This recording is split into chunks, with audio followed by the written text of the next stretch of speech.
here.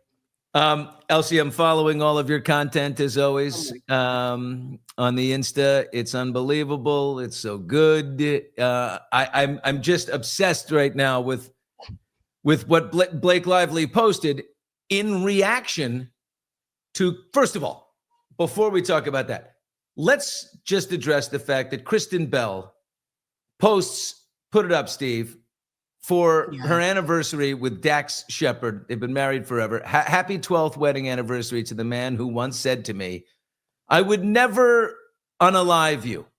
A lot of men have unalived their wives at a certain point. Even though I'm heavily incentivized to unalive you, I never would. This is their humor. This is why their marriage is so good. And if you're going to hate on that, first of all, then you're jealous of their marriage. You're jealous of their connection.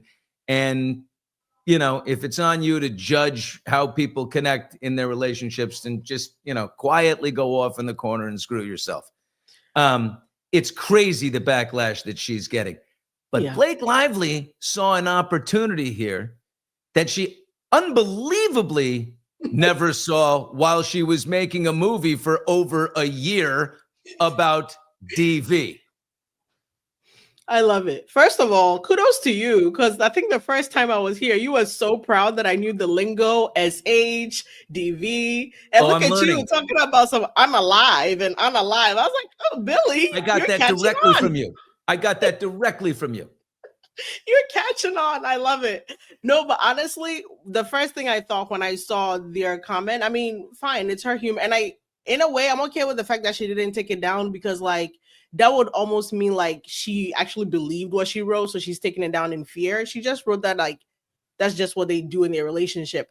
But at the same time, for somebody like Blake Lively to jump on that, that is literally what you and your husband do. You troll each other all day, except you don't do it well enough. Nobody likes you guys, so it doesn't hit well, right?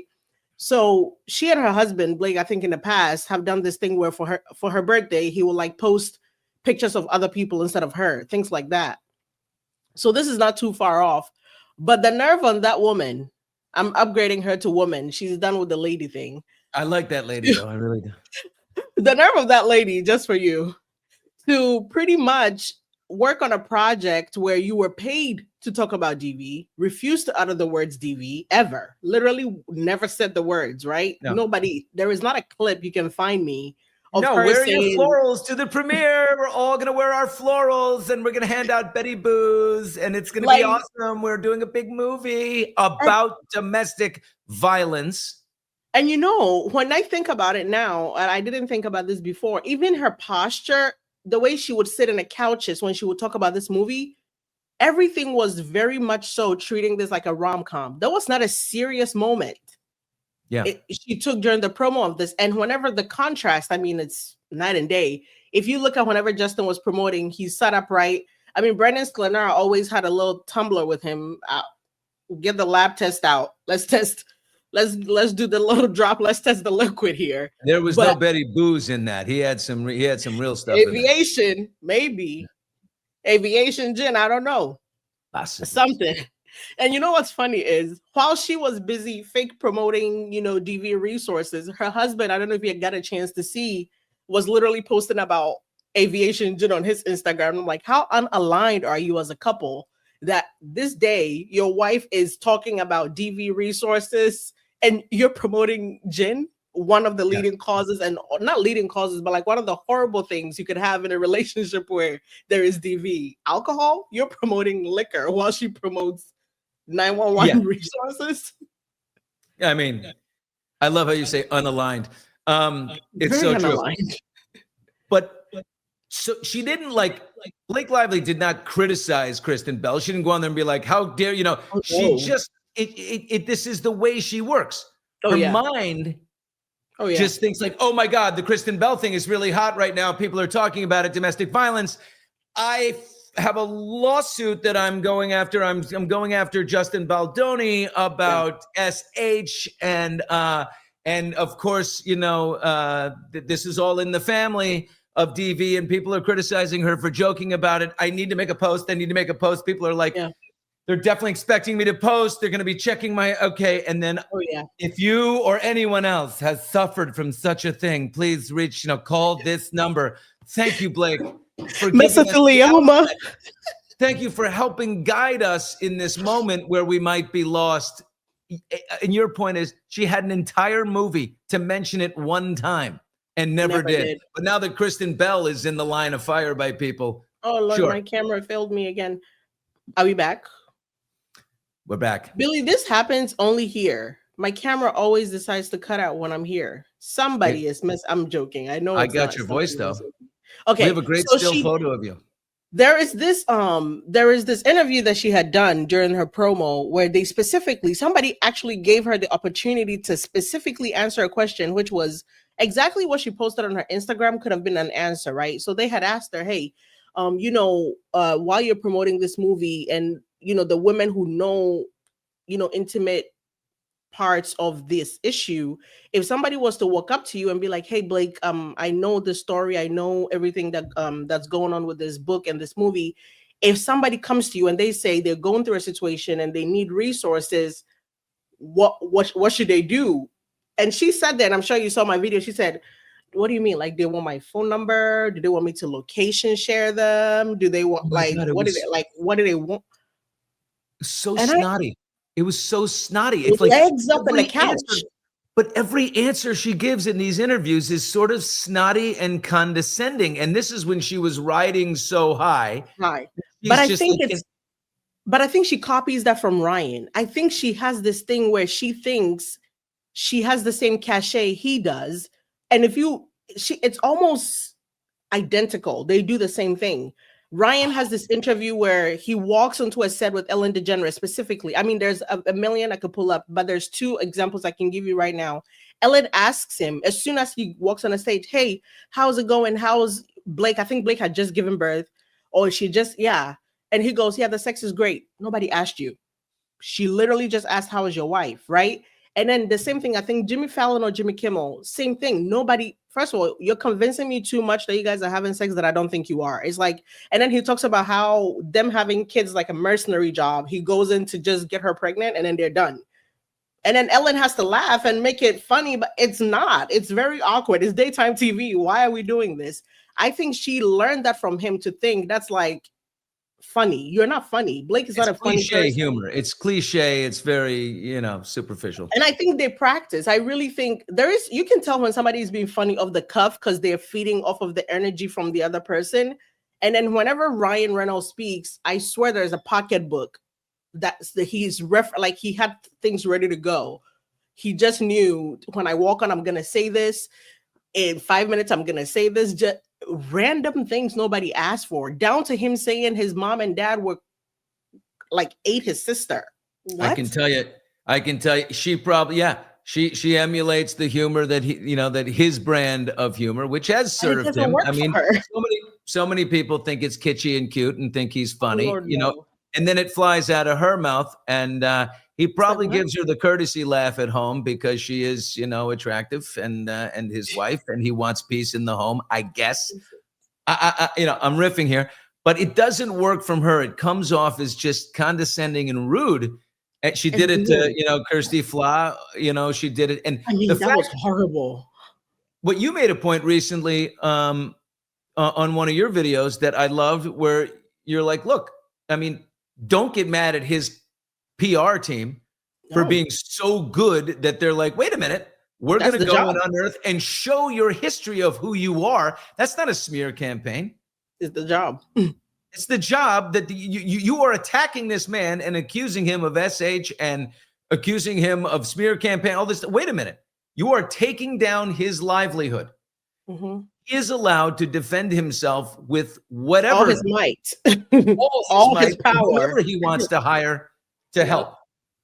Yep. And I don't feel bad about that at all. A lot of people, like maybe the PR team, I don't care. If I hire you for crisis PR, your job is to make sure I get a good night's sleep and whoever is coming after me doesn't. Like, that's the job.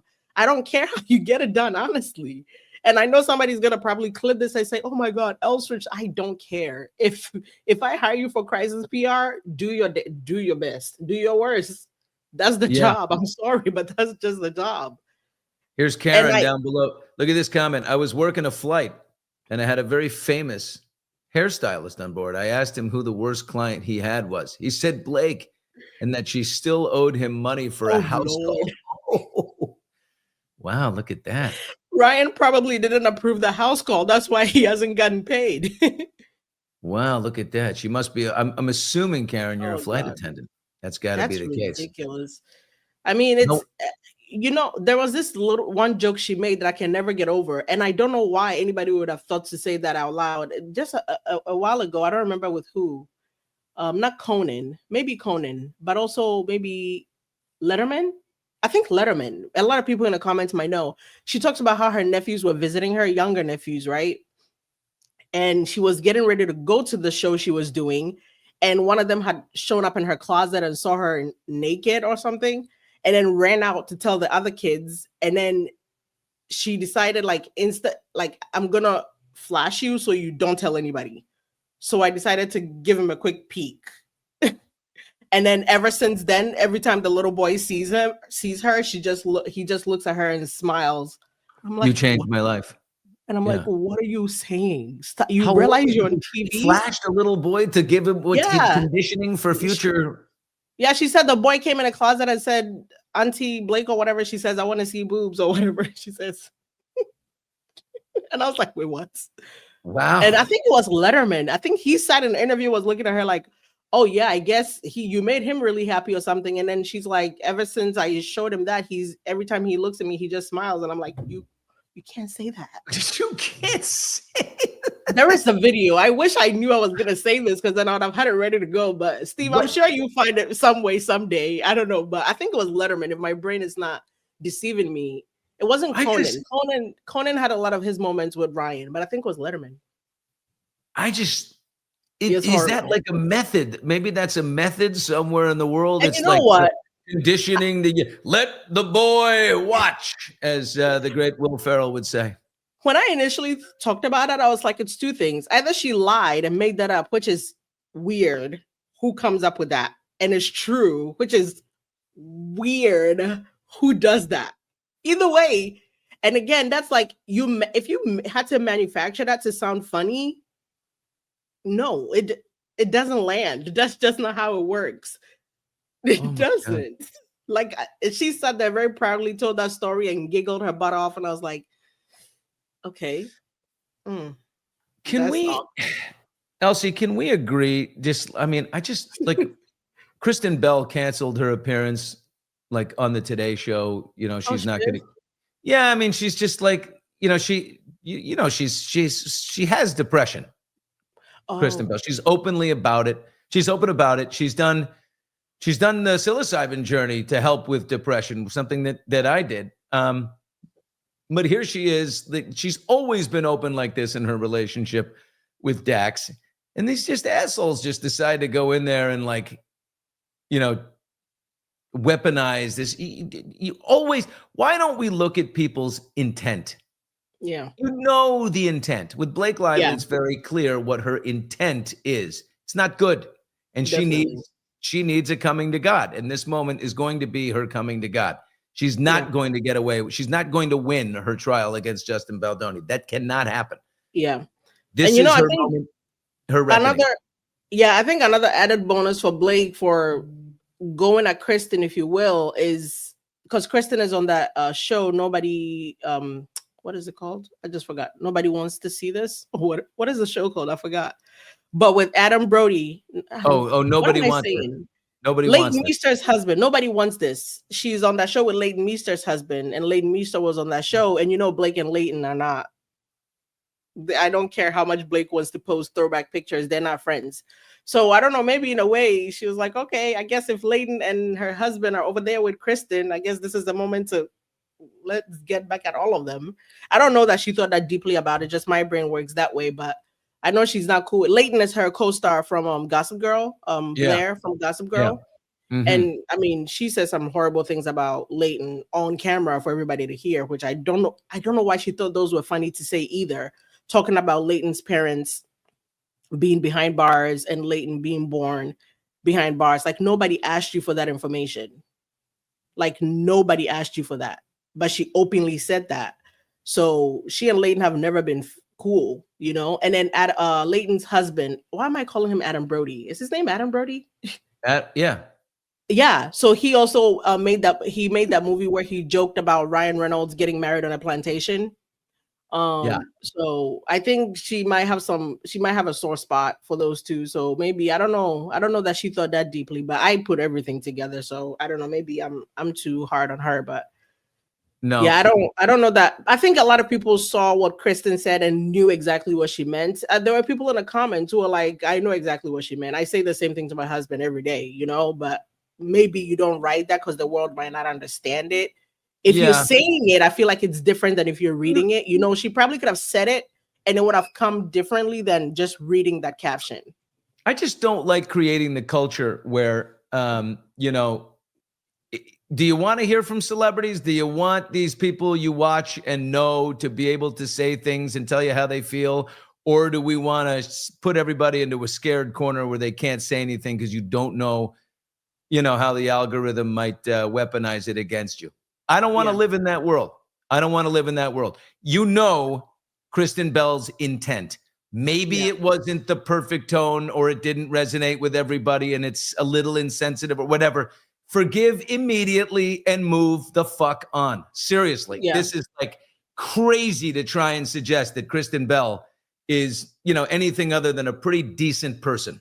Yeah. Darcy, somebody had just posted, I think they're pretty awesome. They just overshare. I mean, they do overshare down to their showering habits and their kids' showering habits. That was, well, you know what? We're creating a universe where everyone's going to undershare. Okay. Yeah. And that makes it a lot less interesting. Yeah, for sure. You know what I mean? I think Blake was also spiraling. We know she uses her stories to spiral. And on that same day is when that audio recording had come out. So she was like, oh my God, let me take the attention off of me. So instead of everybody looking at me like, hey, we heard that audio recording, it's not what you made it seem. Let me talk about Kristen Bell. Well, not talk about her, but let me give you DV resources. And you will probably never hear her post about DV again. We're still in the month of October. She could have dedicated the entire month and her Instagram stories about posting about DV resources, but you probably never hear from her again. It's amazing. Can you believe this trial is not till March 2026? This is just coming though. But the funny thing is the trial is happening and it's a long drawn out trial and we're in the middle of it. It's happening in the court of public opinion. Yeah, it's been happening. This is like the Karen Reed trial where, you know, ultimately, if there's a jury that comes together for this, which I can't imagine, do they assemble a jury for something like this? They're definitely gonna be picking from a jury pool, and that's one thing we've been talking about on our lives. No one that's not going to have heard of this, though. There's no way. You know what I mean? We've been playing this out, which is crazy because that's the one thing we've been talking about. It's gonna be hard for them to actually find like a clean jury that's gonna be honest and say, I've never heard the name Blake, or not heard her name, but I have never heard anything about this case. I mean, which I guess they don't need a jury to have never heard anything about this case. Just if I were to move to New York, I would never make that jury. They're going to look at me like, girl, you know, we know who you are. They're not picking me. But I think they just need a set of people who just have like a pedestrian idea of what's going on. It's fine. Like even the Karen Reed trial, like the jury pool wasn't absolutely 100% like, never heard of it. There are people who said they saw the billboards, they saw a video or two, but they weren't intimate, right? They weren't researching the case, which in this case, again, is going to be tough because at the very least, if you're on TikTok, Instagram, Facebook, just the algorithm is going to find you. So there's things that you cannot miss. And if you're honest with yourself on that jury pool, you have to be honest and say you've heard certain things. So I guess one of our friends over on TikTok, she literally works with like a jury consultant.